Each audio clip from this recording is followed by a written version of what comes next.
Welcome back everyone to Cooking with Frenchy.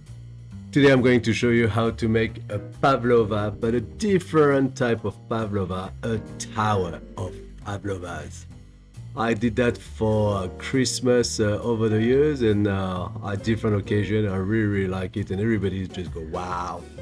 So for this you will need a few rings, a different size. Here I use 8, 10, 14, 16 and 20 centimeter ring. You put the ring onto a baking paper, you mark with a marker, and you turn the paper upside down, put it on the tray, and we're ready for the meringue. Here I'm going to use a French meringue style. I beat my egg white first, then add the 2/3 of the sugar at the time, slowly and gently as soon as the egg whites start to have traces. Then at the end I had my corn flour and a dash of vinegar. If you want to do different color, and that's what I just showed now, you separate your meringue into 3 different bowls, and here I did a bit of green, a bit of pink, just to give it a bit more effect to my meringue. Take a piping bag and a nozzle, whether you use a star nozzle or plain nozzle, totally up to you, and just pipe over the ring marks you made. You don't have to be perfect on the size, you just try to fill up all the gap there. So that's what I did. Preheat your oven at about 110 degrees Celsius. That's perfect for making your pavlova. And here we are, bit by bit, a little bit more. It's a really cool dessert, it's a really cool little showpiece that you can do for any time really, and it's pretty cheap to do considering that most of the ingredients is egg white, and I know a lot of bakers out there have always leftover egg whites.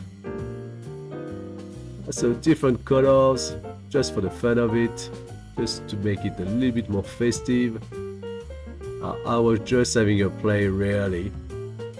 Generally I fill that up with later on with chantilly cream, but here again this time I change with a bit of a chocolate mousse and a cocoa chantilly cream. So I bake that at 110 degrees for about an hour and a half, 2 hours. Check it out, they shouldn't crack too much or at all, and no color, so that's why the temperature is very important. So I made my chocolate mousse and I used Callebaut chocolate mousse for it, and I didn't clean the bowl, I just put my chantilly cream on it and whip it. So a little dot of cream to make sure that the meringue on the cake board, make sure the meringue is not going anywhere. I'm using the same nozzle. As I said, you can use a plain, it's up to you. So I put chantilly cream, cocoa chantilly cream on the edge, and inside I will put a bit of chocolate mousse. As per the fruit, I do believe from memory I used poison berries, blueberries, raspberries and strawberries. Bit of mousse, bit of fruit. Here we go, and we are going to build up like this. So that's why I have different size of rings, create different size of meringue. Like this you can create that little tower. So I won't say it looks like a Christmas tree, but you get the idea of it. And people said, oh, is it very hard to cut? Not at all. You take 1 layer per layer and you just cut it and serve it, break it down. It's just a good showpiece if you have people around, and as I said, it doesn't cost much. Look at that, it's built up. It's lovely. Like, people really enjoy it. I think it's fun to make. It doesn't really take much time, and it's nice and fresh, seasonal, perfect for your summer. But who doesn't indulge pavlova all year round?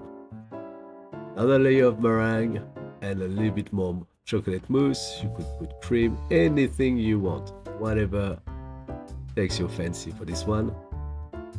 And I'm gonna put more fruit.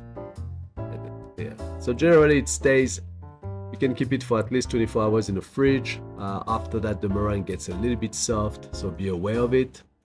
It's cakes that you can prepare in advance. You can prepare the meringue in advance, 2, 3, 4 days before, and just get your cream at last minute, cut your fruit, and just build it up. It really takes probably 10 or 15 minutes to build up when you have everything ready. Bit more cream, bit more chocolate mousse, bit more fruit, and the top. Knowing me, I will finish that with a little bit of icing sugar on top just to create that little snow style around it. Look at this one. Isn't it cute? Even kids will love it. You should really try it. You will enjoy it. It's very nice. It's very showpiece look-alike. Here we go, a little bit of icing sugar just for the fun of it. Don't put too much, it's already sweet. That's for the sweet tooth. I hope you enjoyed this video and check out for more on Cooking with Frenchy. Cooking and baking made easy. Thank you for watching everyone. See you later. Au revoir et bon appétit.